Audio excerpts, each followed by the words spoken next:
Joe Feldman, who wrote a book called Grading for Equity and is a sort of the guru of equitable grading practices, suggests three pillars to equitable grading. The first pillar is grades need to be mathematically accurate and reflect a student's learning. The reason why frequently grades are not mathematically accurate is the 0 to 100 scale. And the 0 to 100 scale is weighted towards failure. For instance, A's are 90 to 100, so that's an 11-point range.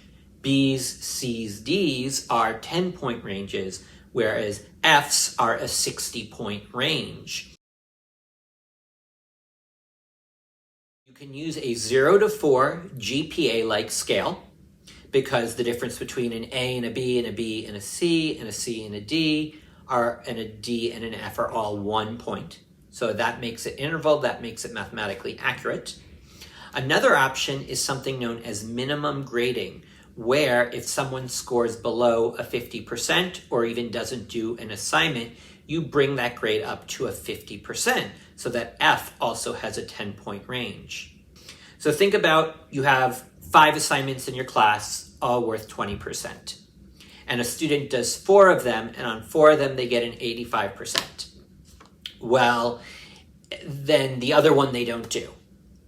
Be it they don't do it, or they have anxiety during an exam and just turn in a blank exam, which I've had happen to me at times.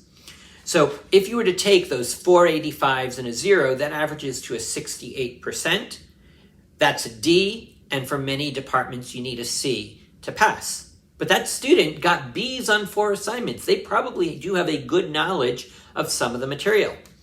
But if you use a 0 to 4 GPA scale, where it's 4 B's would be 4 3s and the F would be a 0, that comes out to an average of 2.4, so a C.